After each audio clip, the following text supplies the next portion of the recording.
welcome in episode 11 Emergency Pod.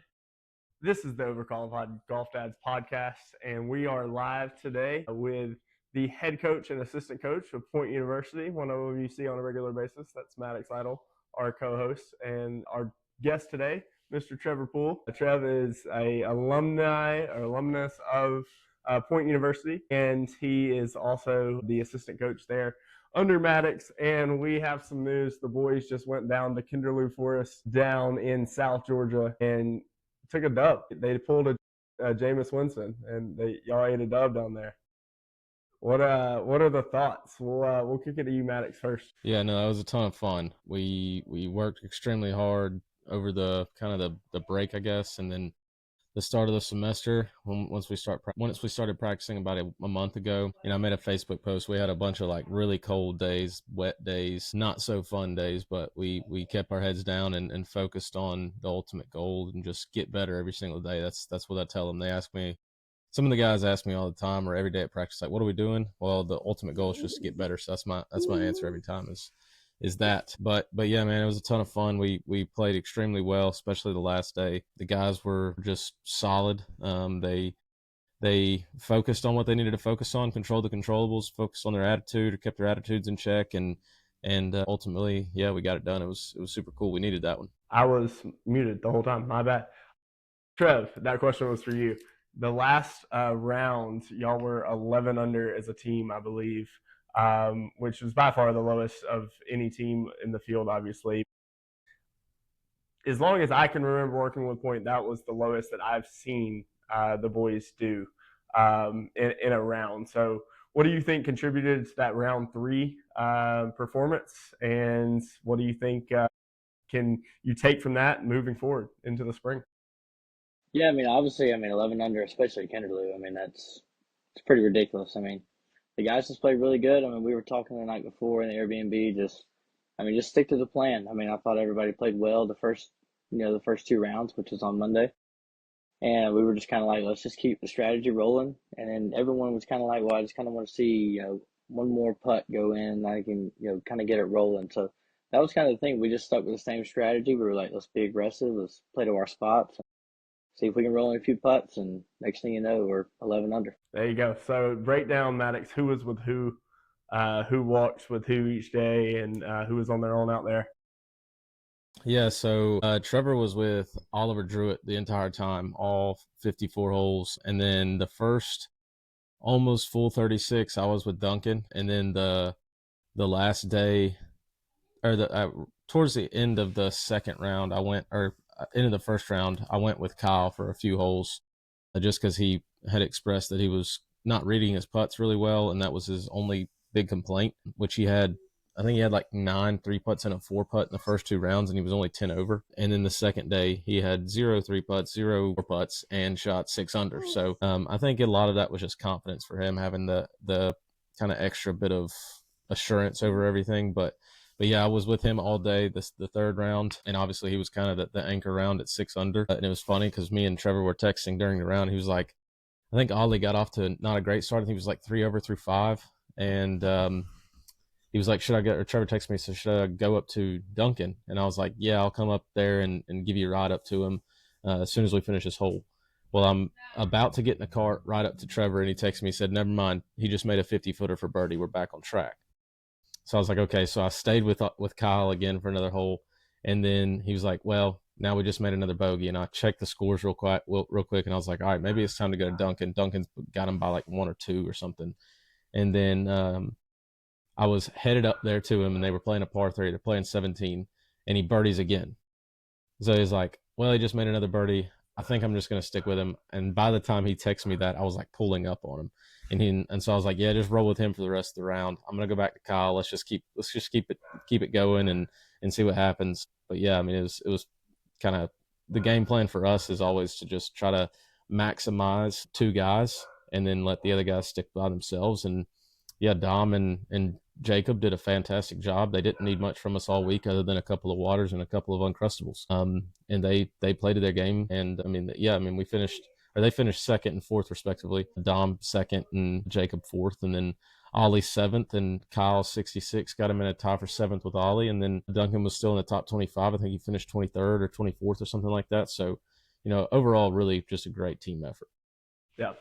Incredible week. So Ollie is the one that I don't know as well. He came in last semester, and I never really got to, with the move and everything, get to know him very well or very much. Trev, what would you say? 54 holes, fresh addition to the team. We saw it in the challenge that he had the other day, where I think he won the skills challenge, hitting the grid. So just obviously has some nerves, has some hands. What do you see from the young? Is he from England? He's from England, right? From the young Brit. Yeah, Maddox knows I'm already laughing because just hanging out with Ollie he's a blast, man.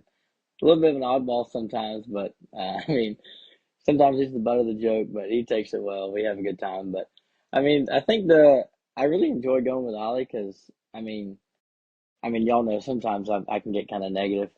You can't get negative around Ollie. He's just the most positive person of all time. The dude could four putt from 3 feet and he'll find a way to turn it into a positive. And sometimes in my mind I'm like, well, Ollie, I don't know about that, but I just kind of keep rolling with it. And and Maddox knows. He's a ball striker. The dude can just absolutely flat out hit the golf ball. Something I can't do for sure. Every time he hits it, it's out of the middle of the face, and I'm just kind of there to help him around the greens, really help him get a number every now and then. Yeah, we always talk about with Ali, if he could just chip a putt just a little bit better, he's gonna be a force to be reckoned with. And he started doing it this week, man. It's awesome to see him grow because, in the fall bless him, he could barely get it up and down just from off the green. Easiest pitch you can imagine. He's gonna find a way to screw it up, and now he's nails, man. It's awesome.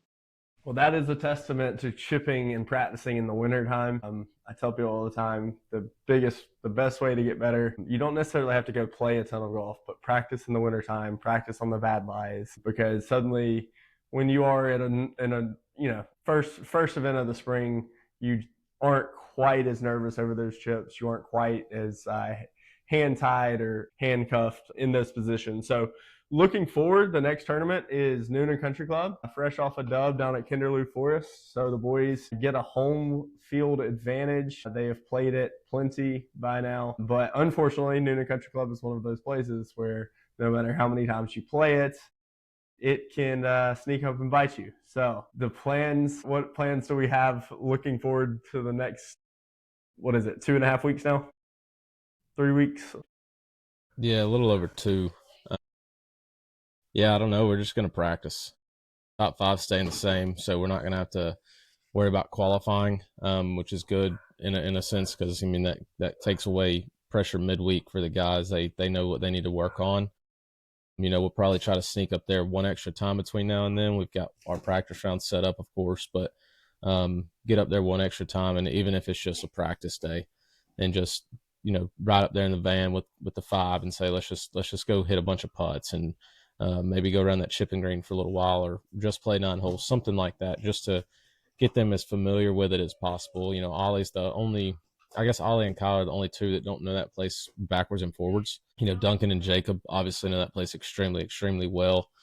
Dom does as well. He's been here 4 years, and we've played up there multiple times every year since he's been here, so he knows it pretty well. But yeah, a lot of it's just going to be like I said, it's just going to a lot of practice and just really hone in on what the guys didn't do well, because at the end of the day, we didn't play perfect golf and we didn't hit every shot perfect. You never will, but just really focusing in on that and trying to get them prepared physically as best as we can.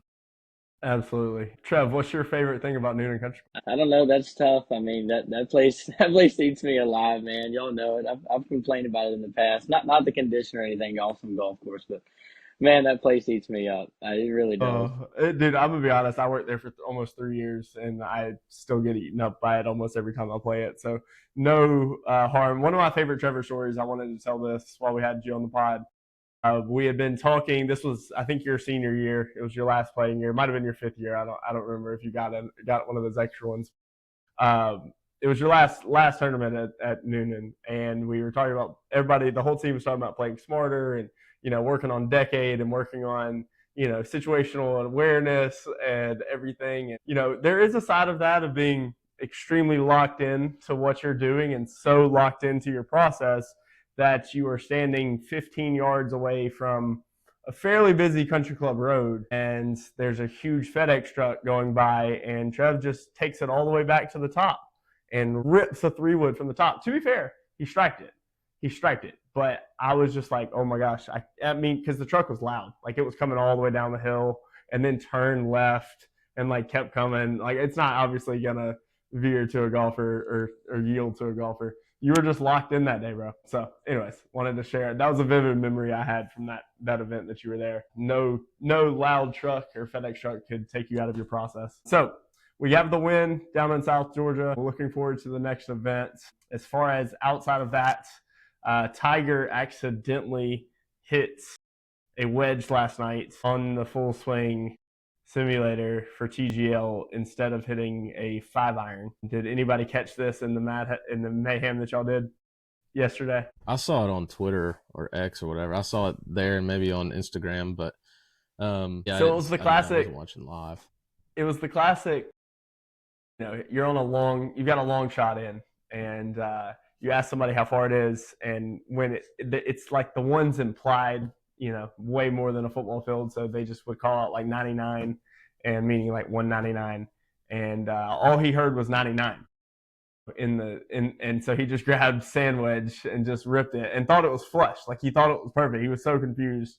So that was interesting. And then other than that, in the world of golf, Ludwig, I'm still not for sure what he prefers because everybody says it differently, but I do know it's Oberg won at it was the Genesis at Torrey Pines instead of at Riviera. So with that being said, what I know that y'all were caught up in tournament prep or anything, but the dude looks pretty good going into the Masters. He's pretty tough. Any thoughts on Ludwig? I think he's an incredible player. We had our practice round Sunday morning down in Valdosta because we left Saturday to get down there a day early and just get to relax as much as possible. So we got finished up with our practice round, head back to the house, and we all sat around the couch and watched the last probably 7-8 holes of that tournament. And there you go. It was funny because we were talking about it. We were like, man, they haven't shown him once, and he's like 2 or 3 back, and then all of a sudden he like turned it on, I think like 12, 13, 14, and all of a sudden they were just showing him every hole and every shot. And I agree with you. I think that he's going to be a force this year. He's a young player, tons of speed, easy swing, just phenomenal golfer. And I think we were talking about it too while we were sitting around the couch and all, or the TV rather, and what event was it, like a couple weeks ago at Torrey? He was leading after day 1 and then got sick. And like he had played an incredible first round, like 8 or 9 under, something crazy, and then got sick and unfortunately couldn't finish it out. But, you know, I had a feeling that he was going to win this week. And he did. I mean, there you go. Yeah. I think he's got LeBron James over here. He had a feeling it was going to happen. Trevor liked that one. I knew Trevor would like that one. All right. So, I think he's a stud. I obviously think he's a stud. I was listening to the Smiley Coffin's podcast, and he was basically saying the same thing. He took Ludwig a couple weeks ago on the right golf course, just on the wrong week for the like elimination picks or whatever that they do on their podcast. So with that being said, that's pretty much the world of golf. We had Live Golf down in Australia. Trev, you a big Live guy? No, I'm Maddox knows I'm anti-Live. Big anti-Live. Never been a fan of it. 54 holes is not golf. Shotgun start in a pro format. Absolutely not for me. So the comparisons that people often gave you a few years ago to Cam Smith, once he jumped ship, you were just like, nah, that guy. Yeah, I know. I still like to watch Cam. He's awesome. Dude can putt the eyes out of it, but it did hurt me a little bit to see him go to the other side. We've talked about it at length on this podcast. We talked about it on the last podcast that we did together, just me and Maddox. For guys like Cam Smith, man, it makes all the sense in the world. Joaquin Neiman, Pura, the guys that just want to spend more time in their homeland. Like, they don't want to come to the States. we talk all the time in America now about like how everybody just wants to be here or whatever. There's some cats that do not want to be here, and I don't blame them for that. If they want to be in their home regions, countries, areas more often, be with their family more, make a crap ton of money doing it, you know. The only thing it is you got the whole Saudi issues, whatever. But we got our own issues over here, and in the next couple of weeks we could be learning a lot more. So I digress. This is a golf podcast. We won't get too far down the rabbit holes that is 2025. What else? This is going to be a short one. Does not have to be much longer. What else we got? Oh, I got some questions from the Instagram. We asked, I think we only got 3 questions submitted, and we have to announce the winner of the point hat, which we only had 2 answers submitted. So I have to flip a coin live on air. And I don't have the coin up here, so we're gonna do a little random.org on the 1 or 2. So with that being said, the first question, I'm not even gonna say who it came from, but we're just going to read the question out loud. It would be right now if they went and played Point University or Augusta 1v1 golf. What teams? Yeah, just like 5-on-5, like y'all going to play, y'all going to square up.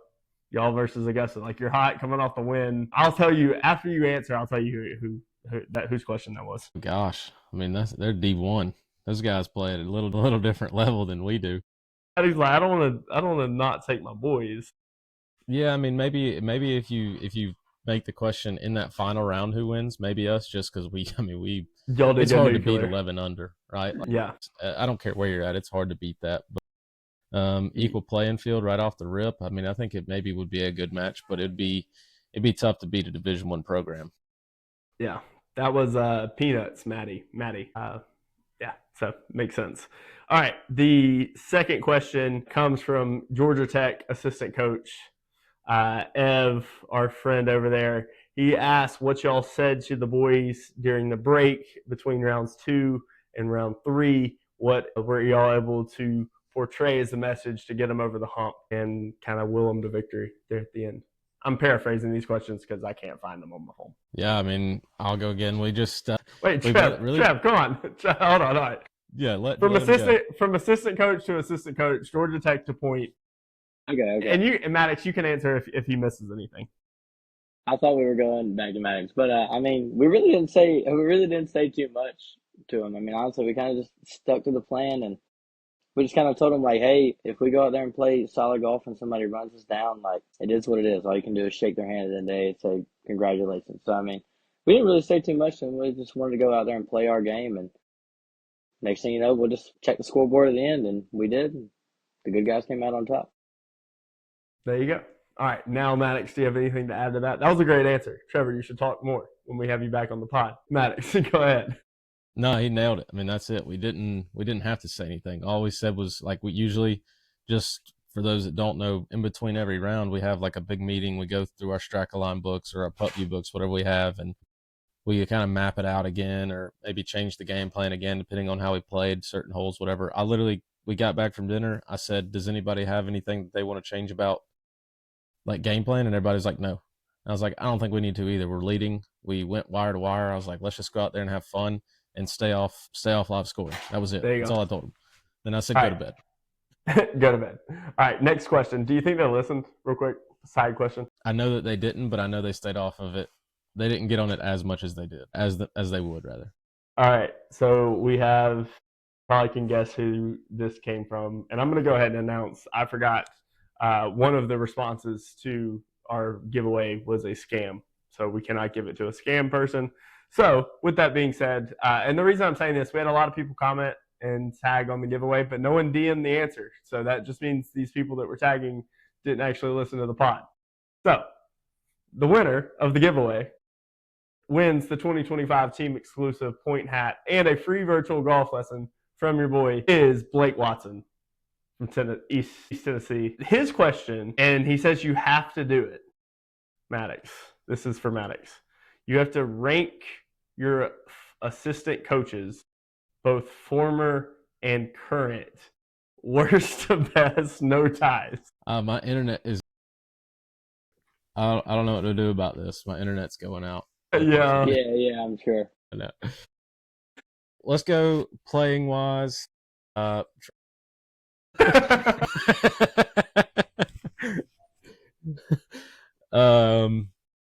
I don't know, coaching wise. I mean, they're both incredible. You know, he says I have to do it, but I can't do it.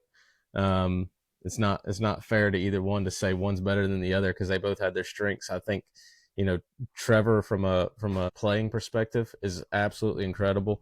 He knows how to get these guys their numbers like that. He knows how to, you know, switch them into gear like that. I think his love for Alabama football and Alabama basketball and just love of competition is all of that good stuff. It makes him such a great coach. Like we ride it together. You know, we both get our highs and we both get our lows. And when it's low, it's low. And when it's high, it's high. I mean, last night's ride home, he knows that's one of the best things about winning is the ride home. And the worst thing about losing is the ride home. And so I don't know. I'm dodging the question. I'm not going to rank them best to worst as far as coaching goes. Take it up with Blake when you got to give him the hat, bro. I don't know what to tell you. I'm just the messenger over here. Yeah, I'm just the messenger. And all right. Pugsy employee. I mean, Trevor's on a hot streak right now. He's got the Pugsy employee. I was about to say the scoreboard. You're trying to avoid the question, but the scoreboard is coming out. Team Trev a little bit. All right. Last question. And this comes from somebody that we both have experience coaching. Not that either of us claim him as our current student. No, I'm just kidding. We both love this guy. This comes from Zachary Clay of the Be Still Golf podcast. And he said I put on there asthmatics because I hadn't announced you as the guest yet, Trev. And he said need some putter tips for stability through the stroke.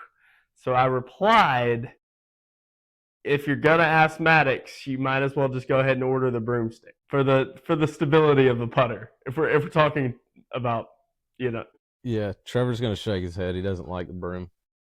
Ask Trevor. He's the best. I was about to say. So let's give Trevor some love. By the way, I'm back to the typical lab. I'm not using the broom at the moment. We're going back.